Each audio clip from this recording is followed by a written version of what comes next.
Hello, I'm Kelly Alexander. This is number 0648, the Stuff File program with Peter Anthony Holder, and it comes to you right now. The following program is brought to you in living color. Now, it's time for an eclectic mix of interviews and some of the oddest news stories you'll ever hear. It's the Stuff File program with Peter Anthony Holder.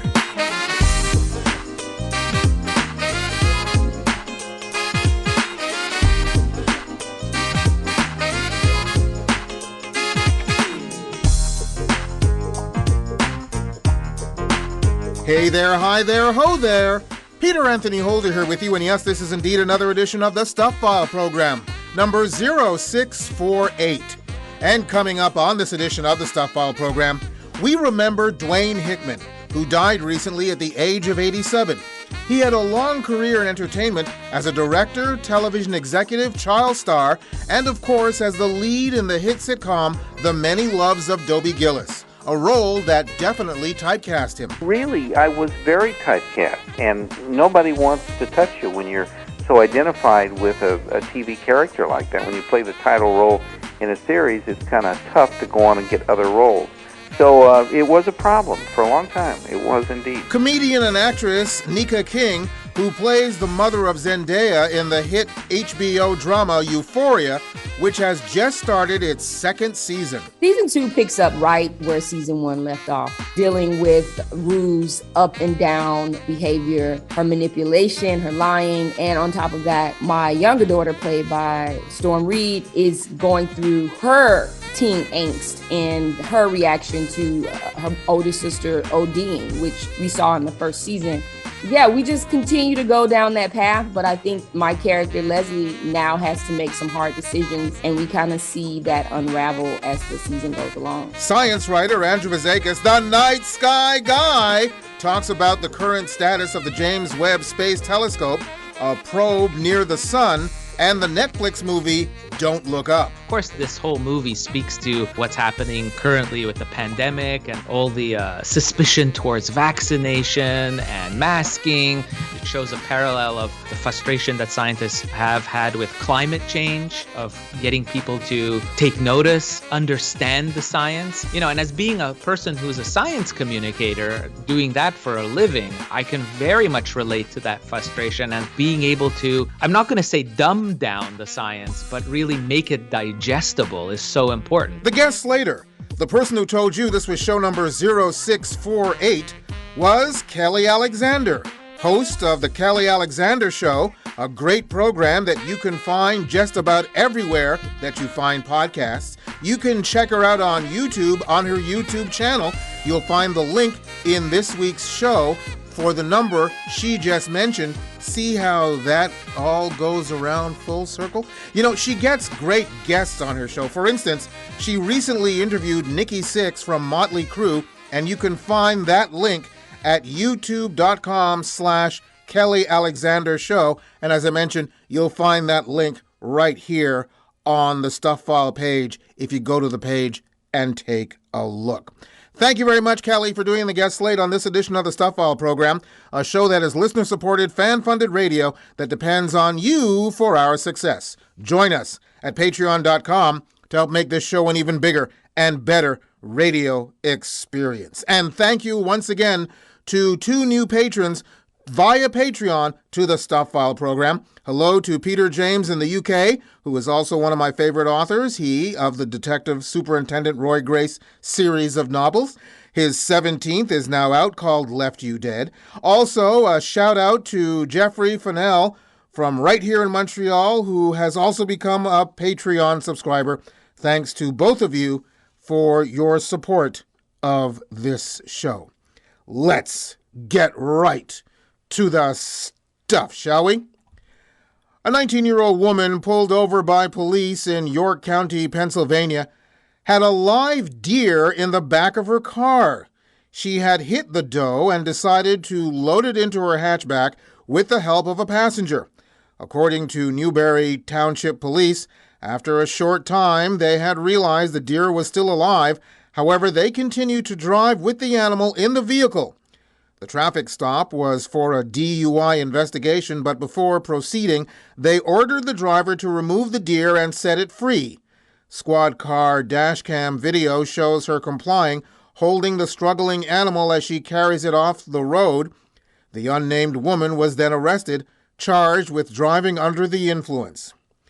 You know, I'm sure the cops only charged her after she removed the deer because if they arrested her first, then they'd have to do that work themselves. So basically, this story all begins with a deer. You know what that means, right? That will bring us back to Doe. Oh, oh, oh. Cypress Falls High School teacher Sarah Beam took her 13-year-old son to a Houston area COVID-19 drive-through testing site on January the 3rd.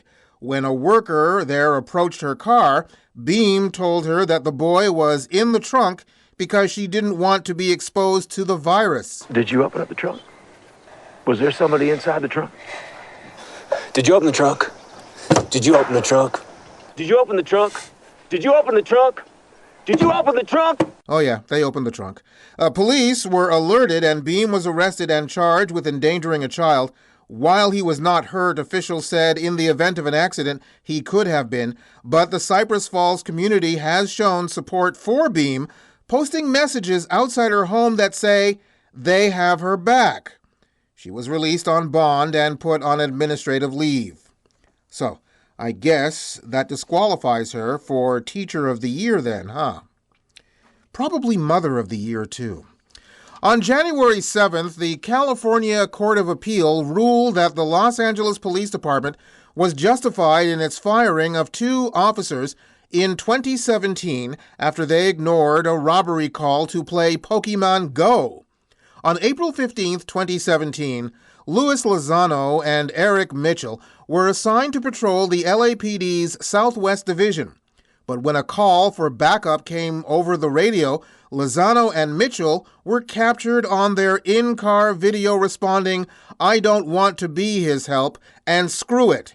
Instead, they continued their hunt for a Snorlax and Togetic Pokemon, eventually meeting up with their sergeant at a 7-Eleven. Snorlax? I've never seen one before! When the sergeant questioned them about the robbery call, they said they hadn't heard it because they were responding to another call, leading their supervisor to review the dashcam footage. After the officers were fired, they sued, saying that the video captured their private communications and that they were improperly questioned. 5 years later, the courts disagreed, and Lozano and Mitchell now have plenty of time to hunt for Snorlax and Togetic. Enjoy, guys. Enjoy. And finally, in this section of Stuff File News, before we get to our first segment here on this edition of the Stuff File program with me, Peter Anthony Holder, the Medical Practitioners Tribunal Service, or MPTS, in the United Kingdom, on January the 10th, removed a medical license from Simon Bramhall, a transplant surgeon at Queen Elizabeth Hospital in Birmingham. The action stemmed from an incident in 2013 in which, after finishing up a transplant, Dr. Bramhall used an electric beam to burn his initials into the patient's liver before closing her up. What do you do when you're branded? The flourish might not have been discovered, but the liver began to fail the following week, and another surgeon discovered the signature. Bramhall said at the time it was something he did to relieve stress during long, difficult operations. In 2017, he was convicted of assault and fined about $13,000. In 2021, he submitted a letter arguing that he was again fit to practice, but the latest ruling has denied him the right to do so, noting that his actions undermine people's trust in the medical profession. So, basically, the weasel doctor who branded his patient has now been branded as simply just a weasel, as he can no longer be a doctor. How fitting. You know, he'll never live this down. Wherever you go for the rest of your life, you must prove you're a man. Exactly. Anyway, let's get to our first segment here on this edition of the Stuff All program, shall we? In this extremely young year of 2022, we have lost yet another star. Dwayne Hickman, a former child actor who rocketed to fame as the lead in the 1960s sitcom The Many Loves of Dobie Gillis, has died at the age of 87. Dwayne was much more than a comedic actor. He had another career as a television executive and also as a director, plus he was a well-respected artist.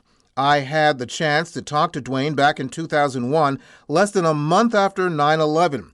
At the time, he was promoting his role in the TV movie called Surviving Gilligan's Island, about the making of that hit show. Ironically, in it, he played a studio executive. So it led me to ask about his real life in that very same role.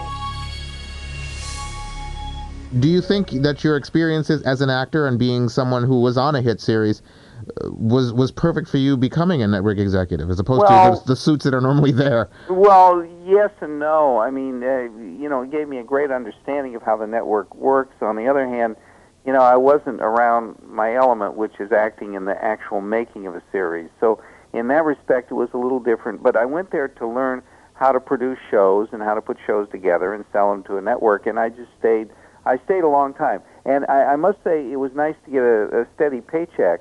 But on the other hand, I kind of missed the other things. When I left CBS in '87, I did Bring Me the Head of Dobie Gillis, the movie, the reunion movie, and I started directing, and I directed shows like Designing Women and whatever. And it was kind of good to get back to that. But they're very different things. And I must say, yes, my acting prepared me, and no, it didn't prepare me. There always seems to be the adverse sides to the business, the producers and actors of television series versus the suits. Having been both, do you have more empathy for both sides now? Well, yeah, yes and no. I mean, they really are different. They're different camps. The people that make shows, the actors, producers, writers, they're on one side and they're thinking creatively. The network is a bunch of business people, corporate people, that really have to think of the bottom line, which is profits and ratings and all those things. So, and they put up the money. So they're kind of at odds, the two sides. I tried as a network. I handled shows like Maude, Good Times, All in the Family, WKRP, MASH, shows like that. And I tried to be, in Designing Women, I tried to be very understanding and supportive of the producers and not adversarial. Many network people are kind of adversarial. In fact, I play an adversarial guy in this movie, Surviving Gilligan's Island. My opening line is, "This is the worst idea I've ever heard," the idea for the series. So, and then when it is made into a pilot in the movie and then shown to an audience, the audience loves it. I can't figure out why the audience would love this show. So, in many respects, I play a kind of typical but unfairly positioned network guy. They're not that bad. I played a little bit more villainous than they really are.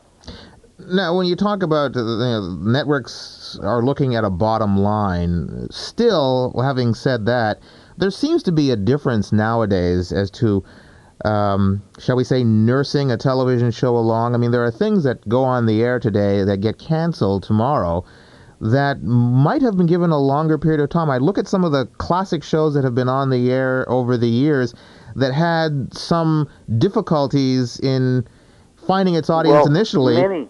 Many shows. Yeah. For example, Dobie Gillis was one of them. It took us a long time to find our audience. It took several months. There are shows like MASH, I think took a while, All in the Family, big hits, didn't become hits right away. And I think that it was fairer to the shows because a show does have to find its audience, and the people have to find the show and get used to the people and get used to the concepts and ideas. Today, it's like you have to be an overnight hit, and it's very difficult. It really is, and you have no chance to work out the kinks and get the show better or fix the things that are broken, So it's hard today. It's very difficult. Is it fair, or...? I don't think it's fair at all, no. You see, that's another thing, though. They buy shows today for, like, a few shows, maybe less than 13. 13 used to be an order, and I think they buy shows for 5 and 6 episodes today. when they bought Dobie Gillis, the first year it went on the air in 1959, they bought the whole season. They bought Dobie Gillis for 39 shows, 39 and 13 repeats. So it was on 52 weeks. And at the end of that time, you had every chance. If you're not a hit, it's your fault. But it's not that you were yanked off the air because you didn't click with an audience right away. We're talking with actor, former television executive, and I also understand artist. Yes, I am an artist. I paint in oil on canvas, and I have shows and all that. In fact, I'm going to the Art Expo in San Francisco November 1st, and I'll be there exhibiting my works and all that. That's a trade show. Mm-hmm. I'm very active in my art. I always wanted to be an artist, really. I wanted to be an architect, and I got sidetracked. That's why, by the way, I paint architectural things, houses, bridges, gardens, landscapes. And I always wanted to be that. And I got sidetracked into movies as a kid, and playing, Claudette Colbert's son in a movie called Secret Heart. I played Jeanette MacDonald's son in a thing called The Sun Comes Up. A Boy with Green Hair. I did all those movies as a kid. So then, when I was older, I got into the Bob Cummings show about 1953, and playing his nephew, Bob Cummings' nephew, Chuck. I don't know if you remember the show, Love That Bob or Bob Cummings Show. Was that the one where he was the photographer? Yes, exactly. Okay. That's the one. And so I kind of got sidetracked into movies and TV, and then went from Cummings into Dobie Gillis. But I really always wanted to be an architect and an artist, and it was only in the last 10, 15 years that I've gotten back to that, along with acting a little bit here and there and directing. I paint almost every day, and I love it, and I've done very well with it. Was there a concern when that show went off the air, I guess, 1963, around there? Yeah, it went off in 63. Was there a concern that you were typecast? Worse than a concern. I couldn't hardly get a job. Really, it was. I did okay in a couple of instances. I got a movie called Cat Ballou, playing... oh, right, yeah. Yeah, with Jane Fonda and Lee Marvin, a really funny comedy western in 65. And I was thrilled to get that. And I did some beach party movies with Frankie Avalon, How to Stuff a Wild Bikini, Ski Party, and another one, Dr. Goldfoot. But really, I was very typecast, and nobody wants to touch you when you're so identified with a TV character like that. When you play the title role in a series, it's kind of tough to go on and get other roles. So it was a problem for a long time. It was indeed. And you just mentioned playing the lead character. It's one thing to get typecast when you're a supporting actor. That's right. But when you're typecast when you're the lead actor, sometimes you don't even get those available supporting character roles because you were a lead actor. That's correct? Right. That's right, and that's what happened to me. Well, Bob Denver, for example, was not the lead actor. He was the supporting actor as Maynard, my friend, and he went on to Gilligan, and then Gilligan typecast him like Dobie typecast me. So it can be a problem for a lot of actors. You started, as you mentioned earlier, as a child actor. Yeah. And we have heard, of course, over the years, so many horror stories from child actors. I take it that yours is not one of them. Well, no, I was lucky, but it's very hard for children. And there's a tremendous amount of responsibility that kids face. And, they're kids in an adult world because you're expected to really perform and do the job. And it's long hours and script to learn, dialogue, and a lot of pressure. And it's not good for kids to be under that kind of pressure. I would never want my child to be in the movies till he grows up, till he's an adult, frankly. I have a son 8 and another son grown in his 30s, and my 30-some-year-old son was never in the business, and I would not want my 8-year-old to be in it. I think it's too hard for kids. I really do. And I was lucky, and I got through it, and I didn't go crazy or get put in prison or anything. So I was lucky, but I really think for the most part it's really tough for kids. Yeah, but you did go through it, and knowing what you know and considering the fact that you had a pretty good experience as a child actor, don't you think your son could handle it if you controlled it? Yeah, probably, but I wouldn't want to try it. I really wouldn't. I'm very much against it. I just think it's not for children.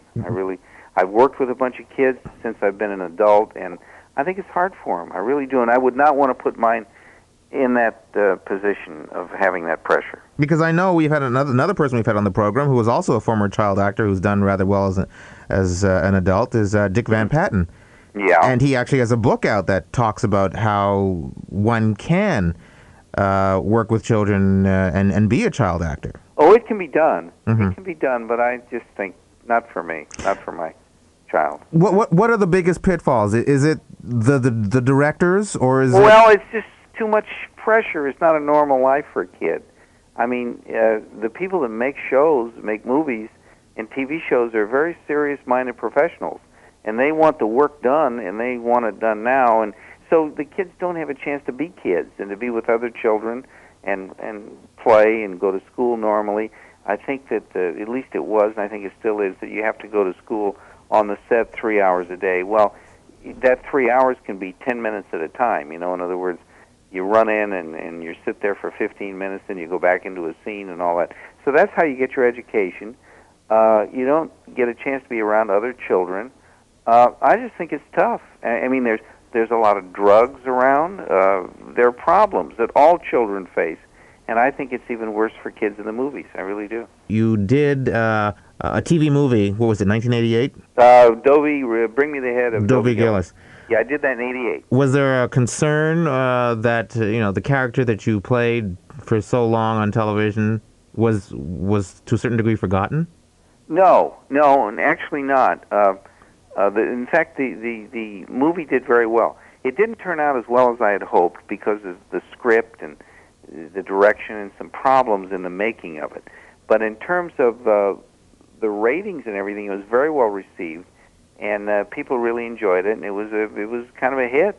It was opposite the Winter Olympics. It aired in, I think, February of '88, and it was against the Winter Olympics and I think a miniseries called Noble House, and it did quite well against both of them, which is a very tough competition. It was February sweeps. As you know, sweeps are the rating periods. There's 4 sweep periods a year: February, November sweeps, and so forth. And there's 4-month periods in the year, and that's where the network takes ratings and then base their advertising rates on those sweep periods. I have a feeling that whenever somebody talks to you about the years you did on Dobie Gillis, they can't go on without mentioning people like Tuesday Weld and Warren Beatty. Well, we had some pretty interesting people on that show. Forgetting Bob Denver for a second, that was in so many and went on to Gilligan. Warren Beatty did like 3 or 4 or 5 episodes, and he was Milton Armitage, the rich boy. The quote, rich boy. He was really good, and Tuesday Weld was wonderful, and she went on to bigger and better things, and we had a lot. You see, it was a show that hired a lot of young people. Ryan O'Neal was in the show, Michelle Lee, Marlo Thomas, it goes on. A whole bunch of people that got their start, Bill Bixby. A lot of people got their start on Dobie. So we had really very good people. We were very fortunate. They were good. So we had, like a stock company. It was fun. I mean, it was a good show, and it was very clever. It was the first time they did a teenage show from the teen point of view. They had done Ozzie and Harriet and Father Knows Best and Donna Reed and all the shows, but they were family shows, and they were about the family and the parents and all that. Dobie was really about the kids. And from the kid's point of view, Dobie started the first episode by saying, "My name's Dobie Gillis, and I'm 17 years old, and what I want is a girl, soft, round, creamy, dreamy girl for my very own. That's all I want, one lousy girl." And standing between me and that is a powerful obstacle. And then you cut to my father, Frank Phelan, who played Herbert T. Gillis. So that's what the statement of the show was. I want a girl. I don't want to work much. I don't want to earn money. I just want a girlfriend, and that was Dobie Gillis. That was just part of a conversation with actor Dwayne Hickman, who passed away at the age of 87 on January 9th. Ironically, January 9th would have been the 87th birthday of his great friend and former co-star, the late Bob Denver. Our conversation was from October 2001, and there's much more of this chat that you can hear. In fact, the full conversation is 3 times the length of what you just heard. Patreon Stuff File patrons, you can hear the full interview with Dwayne Hickman by going to our Patreon page. And if you're not already a member, become one of the select patrons of the show. Visit patreon.com/The Stuff File Program. You're listening to the Stuff File Program with me, Peter Anthony Holder. There's still more guests, more news, and an idiot of the day coming your way on the Stuff File Program. Stay tuned. The Stuff File Program is a listener-supported, fan-funded radio show that depends on you for our success. Join us at patreon.com to help make this show an even bigger and better radio experience. Sign up and find out about our rewards program. Being a patron doesn't have to be a long-term commitment. There's absolutely no obligation. You could join today and end whenever you'd like, but the time we have your support would be so greatly appreciated. We'd also love to hear your thoughts about the show and even your ideas for rewards. Join us for the ride. Join us at patreon.com/The Stuff File Program.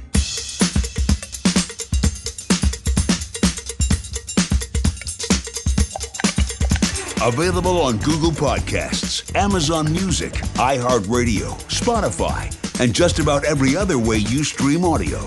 This is the Stuff File Program with Peter Anthony Holder. It's radio that's everywhere you want to be, and some places you don't. And still to come on the program, you'll meet actress Nika King, who was on the hit HBO television series Euphoria. Plus, Andrew Fazekas, the Night Sky Guy, is back to talk about various things in the space community world, including the movie Don't Look Up. We also have an Idiot of the Day coming your way, and more Stuff File news right here, right now, so let's get right to it. 49-year-old Rachel Perry told the Supreme Court in Hobart, Tasmania, Australia, that the money she'd stolen from her previous employer was to fund her addiction to Heart of Vegas, which is an online gambling game. She explained it was similar to playing slots, and you shop to purchase coins or credit. Her lawyer, Greg Barnes, said Perry had a history of gambling addiction since she was 18 and had run up a significant debt. Perry pleaded guilty to stealing $940,000 from the Tasmanian Veterinary Hospital during the 3 years she worked for them. She was remanded until her sentencing later this month. And how much did she win playing Heart of Vegas? Well, said her lawyer, you don't actually win any money. You have to purchase tokens and you get virtual coins that allow you to play the game. And if you win, you get virtual coins as winnings, but they can't be redeemed for any monetary benefit. Wow. So basically, what is bet in the Heart of Vegas stays in the Heart of Vegas. Meanwhile, 2 women were taking turns using a gambling machine in Houston, Texas. One of the women got mad because she was losing, so she poured lighter fluid on the machine and set it on fire. That upset the other woman, who got mad because she couldn't play it anymore. The fight between the two spilled out into the parking lot, where the second woman pulled a gun and shot the first. Neither woman has been named, but said they know each other. At press time, the shooter is on the run, while the shot woman is listed in stable condition at a hospital, and probably itching to get back into the game. You know, the gambling odds here are better than in that last story I shared with you, but the bettors themselves are odd. And finally, in this section of Stuff File News, before we get to our next segment here on this edition of the Stuff File Program with me, Peter Anthony Holder, the rules of marriage are no longer as limited as they once were. Marriages between a person and an inanimate object are not unheard of. You can even get married to yourself. But one union that we haven't seen before is a person marrying a color. 57-year-old Kitten K. Sarah might have made history by formally getting married to the color pink after dating it for 40 years. And by the way, after dating it for 40 years is a direct quote.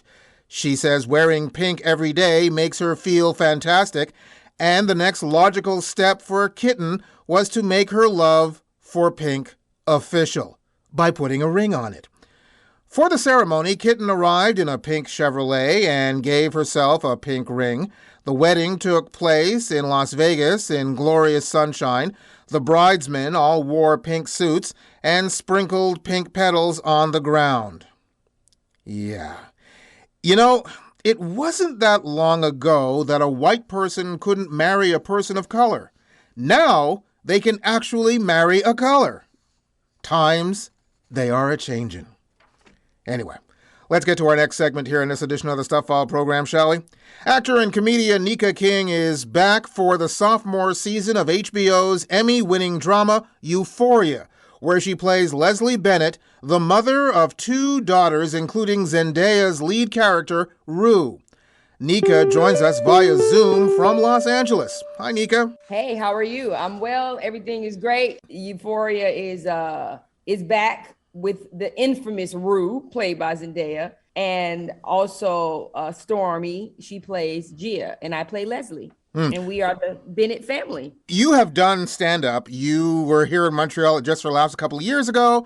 One cannot say Euphoria is a comedy, that's for sure. It has its moments. It does have its moments where the writer-director Sam Levinson kind of sprinkles in some humor to lighten the mood. But overall, yes, it is a drama for sure. Tell us how you came to the role, and also a bit of the backstory.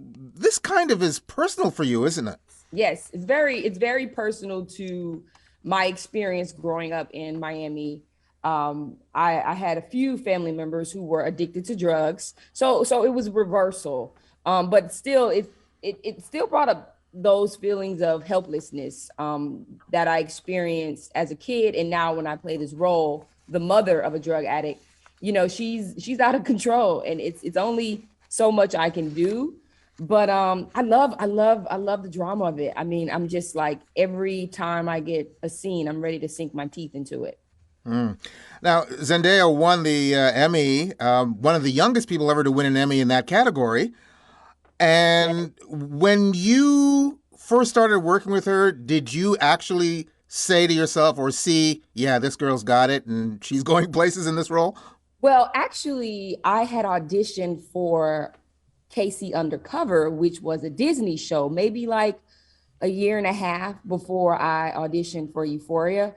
And it's funny because people would say you would be great as her mother because you're both tall, you're both lanky, you're both silly. And so I was hoping for that role. I didn't book it.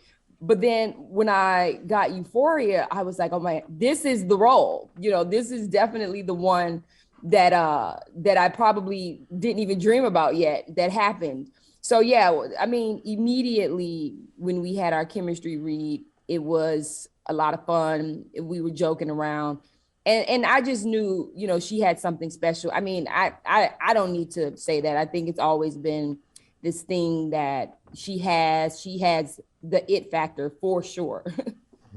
Well, speaking of joking around, as I mentioned, you are a stand-up comic, and this is a heavy show. How do you keep it light on the set between scenes? Well, that's not a problem at all because I am always cracking jokes and trying to pull pranks and trying to get the kids to show me how to do the TikToks and all that stuff. So we keep it light, but sometimes I don't know if it benefits us because now we got to get right back into, you know, the intensity of the scene. So sometimes I prefer not to joke because that way I don't have to spend so much time trying to get back into, you know, drama mode, but we find our ways to mess with each other. I know the show just premiered recently on HBO, the second season, and usually there's, you know, you don't want to give away any spoilers, but is there anything you can tell us about season 2 as to the direction of where it's going? Season 2 picks up right where season 1 left off. Definitely dealing with Rue's up and down, you know, behavior, her manipulation, her lying, and on top of that, you know, my younger daughter, played by Storm Reed, is going through her, you know, teen angst and her reaction to her older sister ODing, which we saw in the first episode. The first season. And so, yeah, we just continue to go down that path. But I think my character, Leslie, now has to make some hard decisions And we kind of see that unravel as the season goes along. As someone, again, who comes from the comedy field, do you have the opportunity to do other comedic things when you're not working on Euphoria to keep those comedy chops going, as the saying goes? Oh, yes, definitely. Of course. I have a monthly show here at the Improv in Hollywood, California. So I'm always on stage. I don't think I'll ever stop doing stand-up comedy. It's just a part of my makeup. It's my relief from the world, me going on stage and having fun, making people laugh. So yeah, I'm always up, I'm always writing. So yeah, that I don't think that will ever change. In talking to a lot of comedians of late, one of the things that always comes up is how much more difficult it is these days to do comedy because of, for lack of a better term, so much political correctness. Mm-hmm.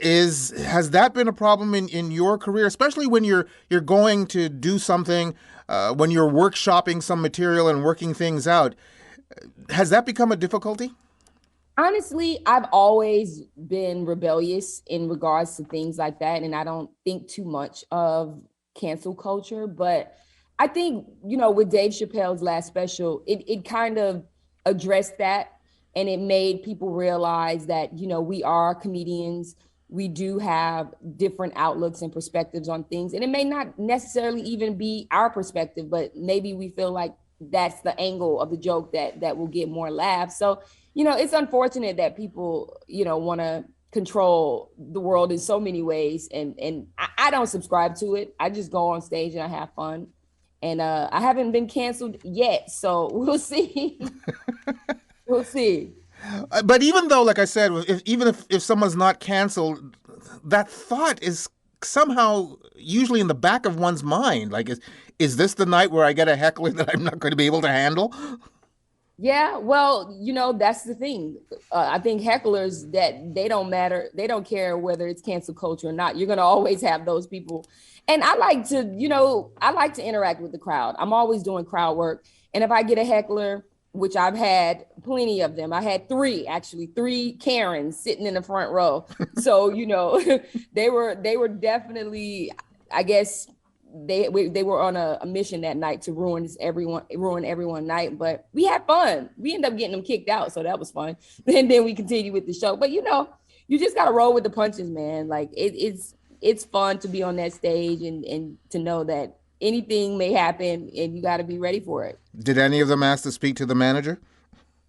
Of course they did. And the manager was on my side. He looked at me and said, "Nika, what's the deal?" I said, "Get him out of here." And at that moment, I felt powerful. I'm like, yes, for once, I got the power. So, yeah, it was a fun night that night. Again, season 2 just started of Euphoria. It's a hit. It's an Emmy-winning show. How long do you think this can go? Do you think you can ride this out for several years to come? Well, as long as Zendaya is willing and able to play, after high school into college, hey, this show can go on until forever in my eyes. But I don't know. We'll see. I think there's definitely more room to explore other characters and take her on different journeys. So we'll see. I think it'll play out in a natural, authentic way, and it'll end in I'm pretty sure a powerful way. And you are powerful in it, as is Zendaya and the rest of the cast. It's a very strong cast. Congratulations on the second season just starting and many more to come. Nika, thank you very, very much for taking time to be on the program with us. Of course. Thank you so much for having me. Nika King, who plays Zendaya's mother on HBO's Emmy-winning drama Euphoria. You can go to my website at thestufffile.com to the page for this show, which is show number 0648, and you'll find links to Nika's site.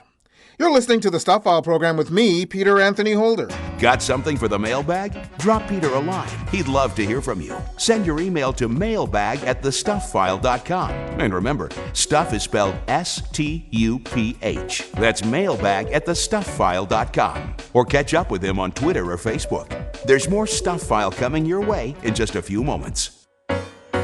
Peter Anthony Holder here. Often I mention my book, Great Conversations, my interviews with two men on the moon and a galaxy of stars. I also often mention that I'd like you to become a patron of the Stuff File program via patreon.com. Well, this is my opportunity to combine both of those pleas to you. You've heard me say on many occasions about the myriad of celebrities I've had the chance to talk to that are contained in my book, which is published by Bear Manor Media. You've also heard me mention that some of the celebrities in my book, and many others, can be heard on our page at patreon.com. Well, if you've been on the fence about joining Patreon, let me try to pull you over to our side. By becoming a patron, you help to make this show an even bigger and better radio experience. And if you do become a regular patron, as a Patreon reward, I'll share with you an electronic version of my book for your e-reader. So join Patreon and claim your copy of Great Conversations, my interviews with two men on the moon and a galaxy of stars. Sign up today at patreon.com/The Stuff File program. Coming to you from Canada, a place where fighting is frowned upon, unless it's on an ice rink. This is the Stuff File program with Peter Anthony Holder.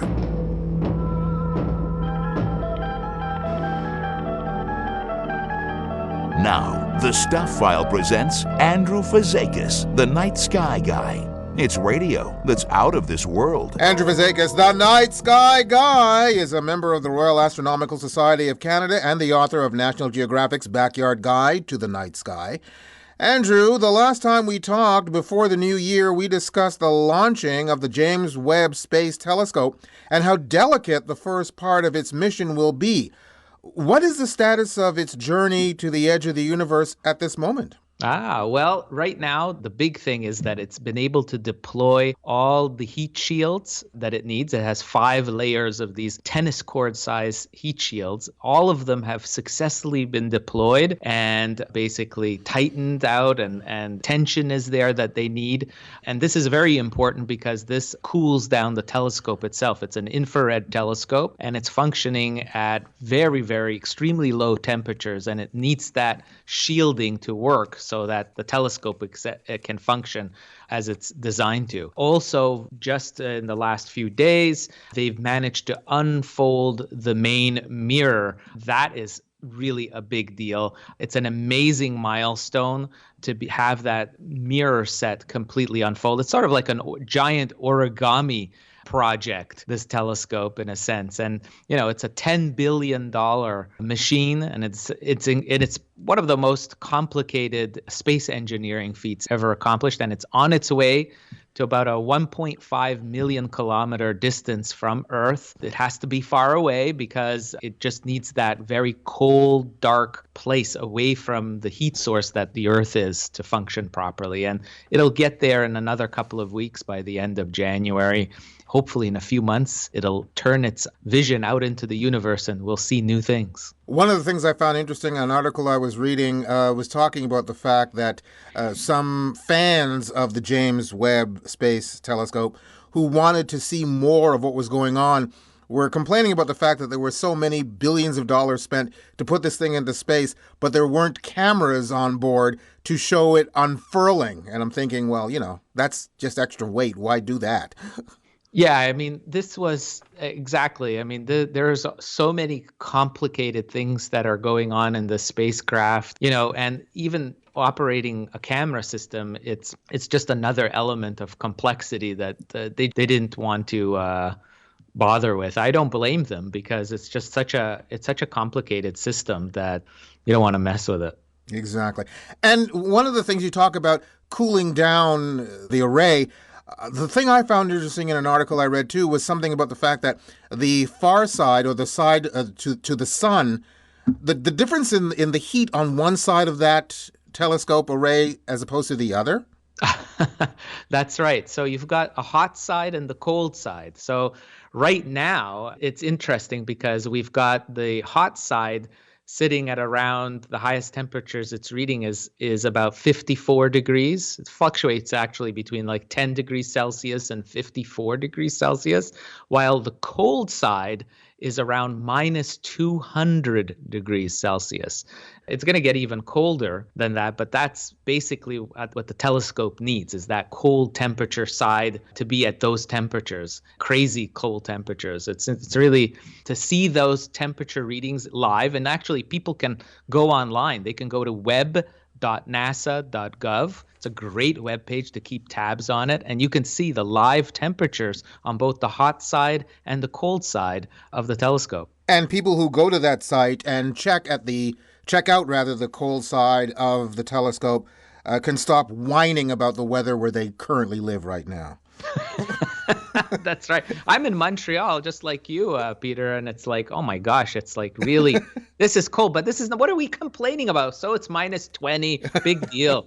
It's minus 200. Now that's something. Exactly. One of the things that was at the end of the last year and now in the beginning of this year that people have been talking about is the film Don't Look Up. And as I was watching it, I kept thinking, oh, what is Andrew thinking about this? And I know you're meek and mild-mannered kind of person, but how would you have handled going on that talk show to explain what was happening? I was watching Leo that, and I think he portrayed the scientist so well, that the frustration level, of going, he's hitting his head against the wall, trying to get people to understand what this is about, and that the truth is really just a matter of looking up at the sky and seeing the comet with their own eyes. And even then, there's deniers of the science. And, of course, this whole movie speaks to, what's happening currently with the pandemic and all the suspicion towards vaccination and masking. It talks a lot about, it shows a parallel of the frustration that scientists have had with climate change, of getting people to take notice, understand the science, and as being a person who's a science communicator, doing that for a living, I can very much relate to that frustration, and being able to, I'm not going to say dumb down the science, but really make it digestible is so important. And in his case, you had two scientists who are the discoverers of this comet that, heading towards collision with Earth. They are the scientists, but are they the best messengers necessary to convey this kind of, such a deeply changing kind of message? I kind of wondered, this is a movie, it's a play, it's a comedy of a sense, but I could really relate to that challenge. But in reality, would it really be up to the scientists, the discoverers of a comet, to really convey that message? I'm not sure about that. And we should mention, of course, we're talking about the Netflix movie, which is called Don't Look Up, which stars, among other people, Leonardo DiCaprio and an all-star cast. So, and I won't say anything else because I don't want to give any spoilers, but let's just leave it there. Speaking of looking up, there is a probe heading toward the sun. Tell us about this probe. Actually, it's technically speaking there. Yeah, it's actually touching the sun. So this is NASA's Parker Solar Probe. This year, it reached the point where it's touching the outer surface layer of the atmosphere of the sun. So in a sense, it is touching the sun because this upper atmosphere we call the corona is really a hodgepodge mix of all kinds of elements that the sun's broiling surface has spewed out into space. And it's kind of is within the sphere of the atmosphere of the sun. So this new milestone that happened earlier this year in April, and then again, actually end of November, I should say 2021, and end of 2021 twice, the probe actually dipped into the atmosphere and touched and tasted basically pieces of the sun that it had kind of belched out in these giant geyser-like formations around sunspots.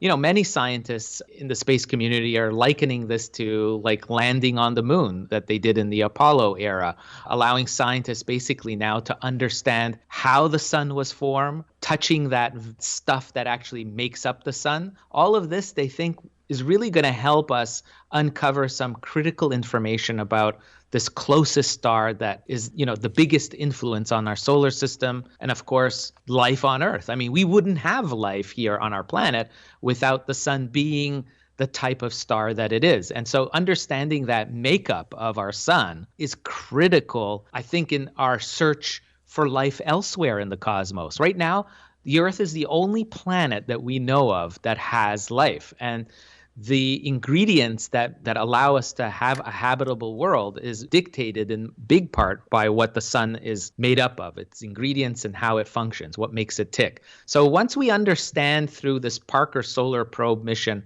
more about the intricate nature of what makes our sun the type of star that it is, it will serve as a guidepost in searching the cosmos for other stars that may host habitable planets like the Earth. Now, I know I talked about temperature before, but in this case, I really want to talk about temperature. How hot is it around this particular probe, and how did we know to make something that could withstand the temperatures of the sun? Yeah, so it's incredibly hot. The surface of the sun, just to put this into perspective, the surface of the sun, the broiling surface, is about 6,000 degrees Celsius. Now, where the probe is, it's going through what's called the atmosphere of the sun. We call that the corona. There, the temperatures go up to a mind-boggling 1 million degrees Celsius. Wow.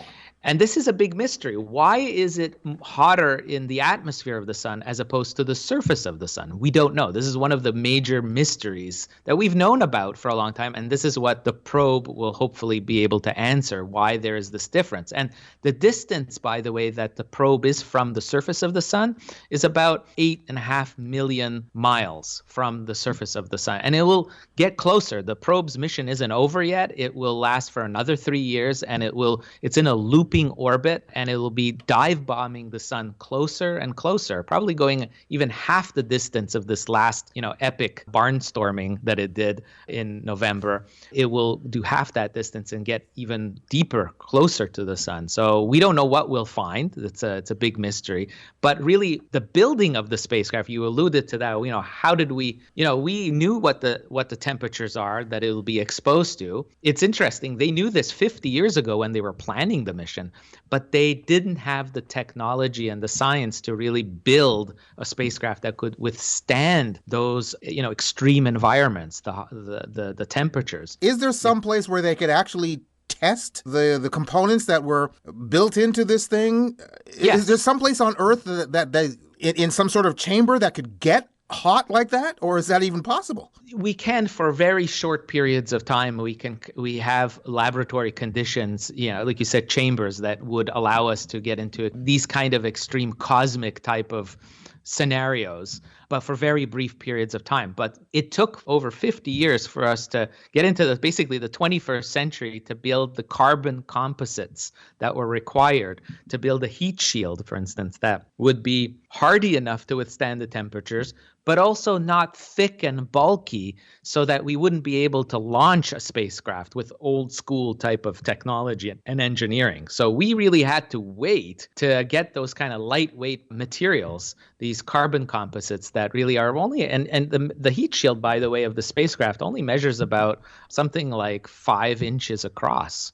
So it's really an amazing thing, because on one side of the, on the outside of the heat shield, you're got this crazy temperatures of up to 1 million degrees, and then behind it, it's like practically room temperature where all the instruments are. It's a miracle of engineering. Depends on the room you're in, too. We're out of time, and I just wanted to talk to you about what you're looking forward to for 2022 as far as space exploration is concerned, and even night sky sighting, and also potentially what is Pluto's future. But again, we're out of time. So do you want to move this to Patreon and discuss this a little further? Let's head on over there. Okay. Thank you very much, Andrew, for being on the program with us once again. Great to be here. Clear skies. Andrew Fazekas, the Night Sky Guy, and the author of National Geographic's Backyard Guide to the Night Sky. You can check out his website at thenightskyguy.com, and you can go to my website at thestufffile.com to the page for this show, which is show number 0648, and you'll find links to Andrew's site, plus links to either Amazon.com or Amazon.ca, where you can order his book directly. You'll also find links to the NASA site he mentioned so that you can feel better about the temperature where you are. Also, Patreon subscribers, you can hear more of Andrew as a Patreon reward extra, where we'll discuss what's up for 2022, the plight of Pluto, and more. Just go to our Patreon page, and if you're not already a member, become one of the select patrons of the show. Visit patreon.com/The Stuff File Program. You're listening to The Stuff File Program with me, Peter Anthony Holder. It's time now for the Idiot of the Day. And now it's time for the Strange Things Adults Do. The Stuff File presents the Idiot of the Day. 38-year-old Mark Rogers, 36-year-old Joseph Way, and 37-year-old Tashara Levins each pleaded guilty on December 14th to one count of kidnapping a federal employee, which could get them 9 years to life in federal prison. It all started way back on November 16th, 2019, in Rochester, New York, when the three were anxiously waiting a postal delivery of $70,000 worth of cocaine. The mail carrier delivered several other packages to the home that day, but as she stepped off the porch, the trio accused her of stealing the drug package. They ransacked her mail truck, then told her she was coming with them. In Levins's SUV, they told the postal employee that they were going to kill her, her children, and her mother. They searched her personal vehicle, then continued driving her around while threatening her. But eventually they stopped and got out to talk. That's when the mail carrier used her smartwatch to text her supervisor and the Rochester Police Department. As the suspects finally dropped her off at her car, police swarmed the SUV and arrested them. Sentencing is scheduled for April. Now, why, oh why, would you think it was a good idea to kidnap a postal worker just because you didn't get your cocaine shipment that you had sent to you through the mail? I repeat, cocaine sent to you through the mail? One reason, and one reason only: you're an idiot! Gee, I'm only a kid, but even I know you're an idiot. And that's it for this edition of the Stuff File program, number 0648. Hope you enjoyed it. The website is thestufffile.com, and once again, Stuff is spelled S-T-U-P-H, where you'll find information and links on all of our guests by going to the weekly Stuff File page. Just look for the corresponding program number, and once again, that's 0648. Email me at peter@thestufffile.com. You can also find me on Facebook and Twitter as P.A. Holder, and don't forget to check us out on patreon.com, where you can become a patron of the program. Hope to see you back here for our next show on the air, online, or as a download. We're coming to you from everywhere, including CyberstationUSA.com, KDXRadio.com, PCJ Radio International and its partner stations, TrueTalkRadio.com, streaming on Apple Podcasts, Google Podcasts, Amazon Music, Spotify, Stitcher, and iHeartRadio, and over the air on World FM in New Zealand, MediaCore in Singapore, CKUW FM in Winnipeg, and CFMU in Hamilton. That's it. Bye-bye.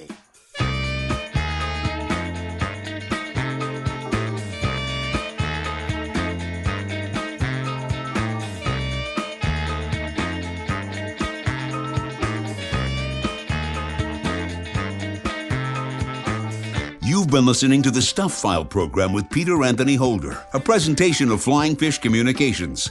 I'm your humble announcer, Ben Patrick Johnson. Don't let Peter fool you. This program would be nothing without me. What you hear in the rest of the show isn't even Peter's real voice. It's all special effects. His actual voice has officially been deemed as torture by the Geneva Convention.